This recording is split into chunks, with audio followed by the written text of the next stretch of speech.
It may be because it's reconstructive. It may be because you're a movie star. Or it just may be that you've chosen to look differently. There are many reasons why people go through great lengths to modify their appearance.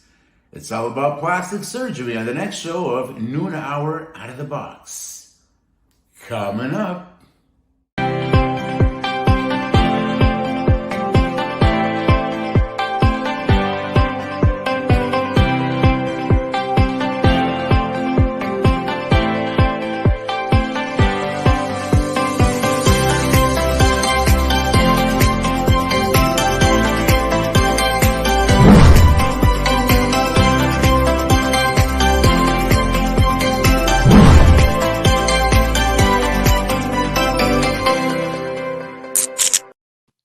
Welcome back to Noon Hour Out of the Box, episode 16. A big shout out to our producer, Jenny DuHaime, who makes all this happen, and to my incredible co-host, the man, the legend, Mr. Robert D'Alessio. Thank you so much.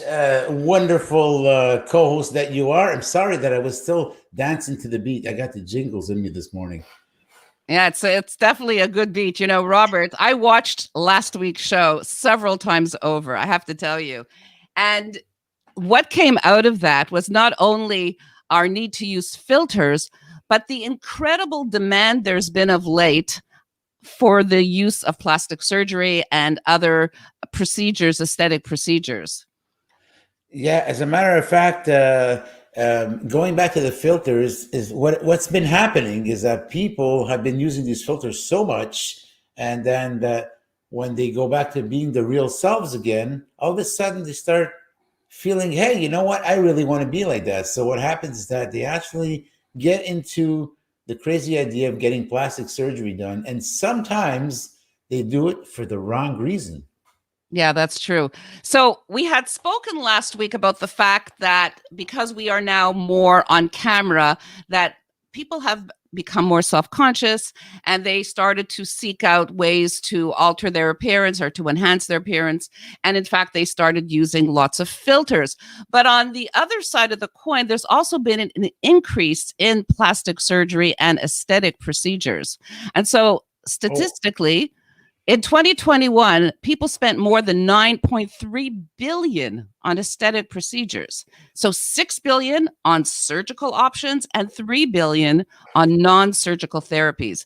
And that is an increase of actually 8.2 billion from 2019. So there was a definite surge in procedures and in surgeries as well.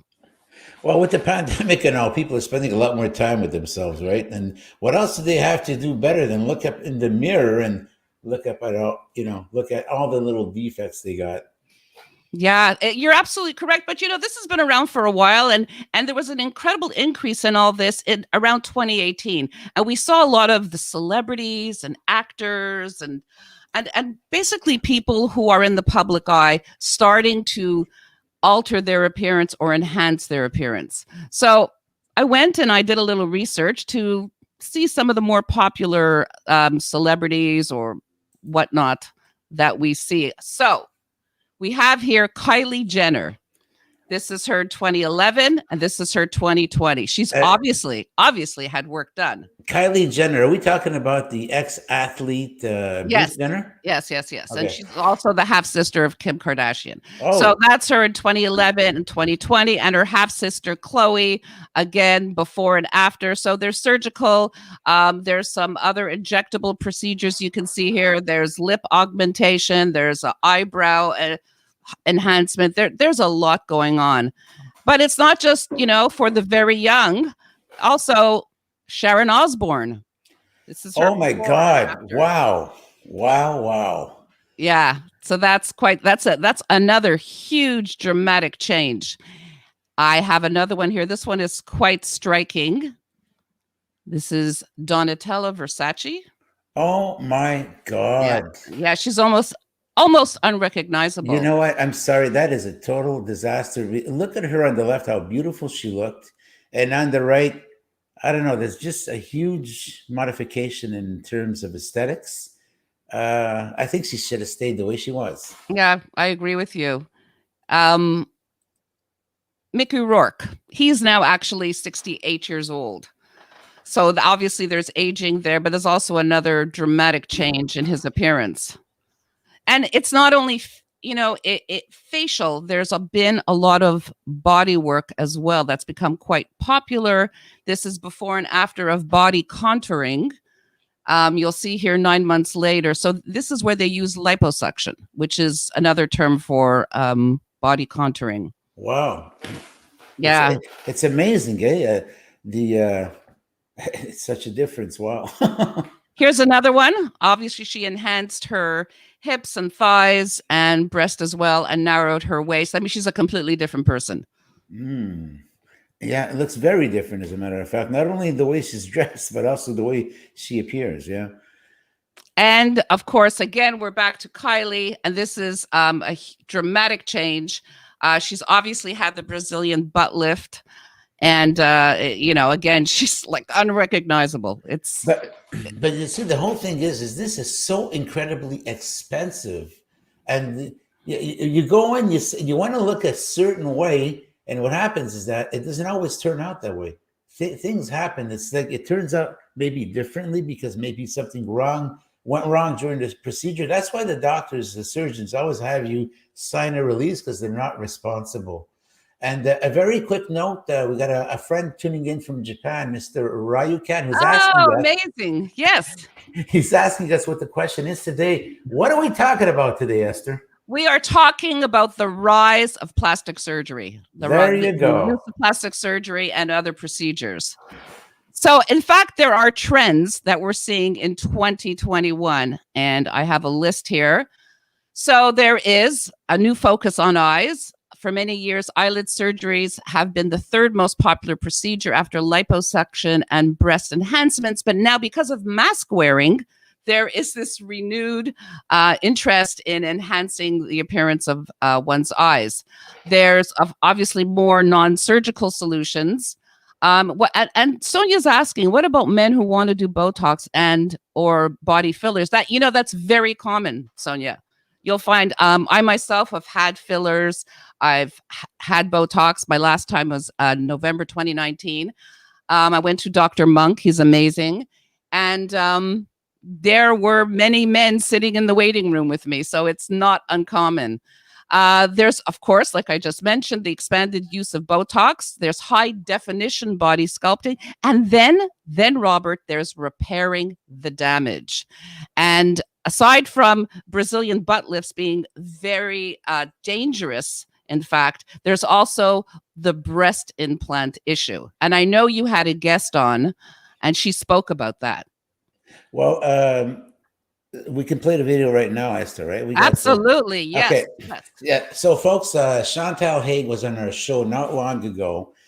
Such a sweetheart. She's an amazing marathoner. You can catch this episode on Rob's Inner Circle in the playlist that we Rob's Inner Circle with Chantal Hague. So let's take a look at this clip quickly, folks. Okay. Yeah. Okay, so you went through your first cancer, and right after the cancer, not long afterwards, you got some breast implants. I did. It took a few years, but they'd convinced me to kind of like go through the reconstruction phase. Back then, they would take skin and they could try to reconstruct your breasts the way that they should look, right? And then as years went on, I wasn't feeling as feminine as I would like to have. Everybody thought I was a boy. And so I said, okay, maybe I'll invest in breast implants. It'll make me feel better. I put them in. I felt the sexiest I've ever felt in a million years, showing up to these marathons with these implants, tight shirts, and I'm running marathons and reaching the podium, and they're saying, who the heck's this woman? I felt beautiful. But once they were in, I would have a problem after problem after problem, and I couldn't figure out what was going on. They were collapsing. I would have to have a mesh put in. I was getting infection after infection. I had like 35 operations. I had cosmetic ones. I had ones to deal with infection. And then I started to get really, really sick. I was getting rashes. I was having urinary tract infections. I was getting headaches, dizziness. I couldn't keep a lot of food in me. I was starting to be allergic to a lot of foods, which I had never been allergic to before. And I was telling the doctors, I said, something's not right. And they're like, no, don't worry about it. Don't worry about it. But deep down inside, I knew something was wrong. Do you think, Chantal, that it was due to rejection, that your body was rejecting the implants? Well, if at first I was starting to do my research online, and I read this thing called what was called breast implant illness, and I was like, whoa, I've got all these symptoms. What is going on? So I presented that to the plastic surgeon who had put them. He goes, no, you're exaggerating. No. Then I got onto Health Canada to find out more about these implants.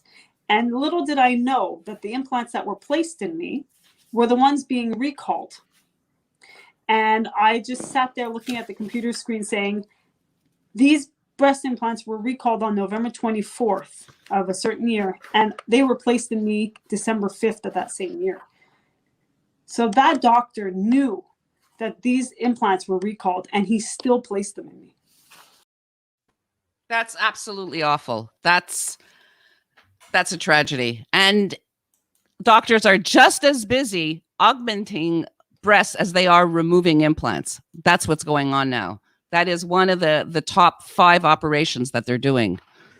And well, like Chantal was saying, I don't remember if exactly she was saying that in that little segment, because I was checking out some of the operations going on over here. But what happens is that these things actually start leaking. Yes. And there's a poison in there, in the plastic. Yeah. And that becomes cancerous in your body. Yeah, absolutely. No, it's absolutely awful. And so breast implants and the Brazilian butt lifts, they're actually quite dangerous. And so now people are opting for a more natural look, and they are actually taking fat from one part of their body and using it for their breast augmentations now instead of using implants. Yes, Dr. Monk. No affiliation. I just really like the guy. He's very good. So yes, Sonia was asking about that. Yeah, and it can be fatal. Yes, Jenny says, and absolutely horrible for the patient. It could be fatal. Yeah, it's you take a chance when you're getting plastic surgery. Procedures are different, the non-invasive ones. But Botox and fillers. There's other things you can do like microneedling and procedures like that, and they're quite safe. And Sonia says, this is why I'm so afraid of any type of plastic surgery. Yeah, you have to do your research. You have to do your research. Get to know about the procedure. Get to know about the physician that you are thinking of using. Be an advocate for your body. It's so important. Esther, usually at about this time we hear, that voice. Yes. Jenny's fun facts. Exactly. Jenny's been very busy, but she will be available on Noon Hour Out of the Box fan page. She will be on our social media pages as well, on our Facebook and Instagram stories. So you can see her clip for the week. And I can't wait. We love Jenny's fun facts. She's very creative, and it gets pretty funny sometimes. Yeah, absolutely. So I just want to bring up one last thing about this trend, because we're wearing masks and a new focus on the eyes. And there's this new procedure called Fox Eyes. And Dr. Stephen Cohn from California is an expert in this procedure. And I just have a tiny little clip. So I'm going to play it right now. This is a really cool trend. And the reason I think it's so cool is, one, the idealized brow in a woman is really elevated from the middle to the outer third in a really nice way. This is really not a trend. This is an idealized version of beauty that's been around for, since the ancient Greeks and Romans.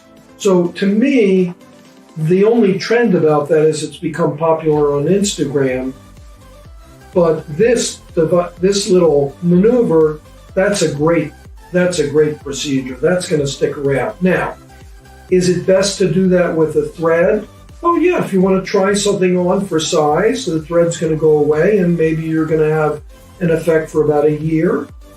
Can it be more permanent? Well, we're not permanent, so it can't really be permanent. You're going to age, so it may require being redone. Even when we do a very minimal temporal, this being the temporal brow lift, beautiful procedure, can be done under local anesthesia and produce that fox eye that you want for a long-term benefit, much more so than just using a thread, although threads are wonderful, easy to use.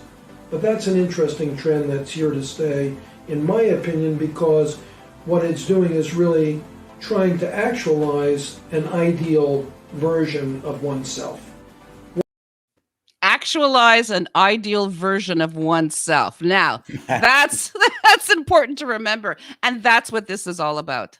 So don't try to recreate yourself. Just get an actualized version of yourself. Just be comfortable with who you are.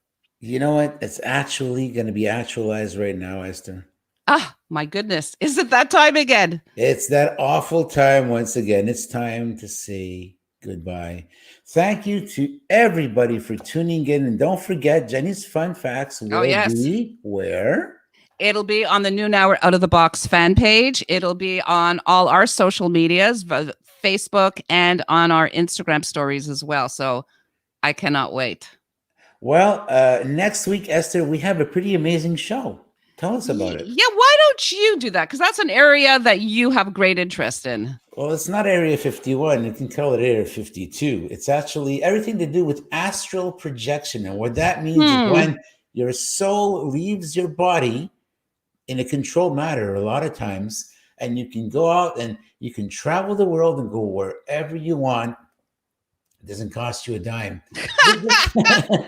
Just letting you know, sometimes I say, oh my God, I remember seeing that place. It's like in Brazil somewhere, Rio de Janeiro. You never actually went there, but you were there. What happened is that you've probably been there through astral projection. So that's going to be an amazing show next week. It's something that I know about. Yes. So, fascinating. And here's Chantal Haig with her comment. Thank you so much for tuning in, Chantal. She was an amazing guest on Rob's Inner Circle. And a reminder, you can catch the entire show on Rob's Inner Circle. Just go on to Bobby Shorts, click on the playlist, Rob's Inner Circle with Chantal Haig. And these are Jenny's closing comments.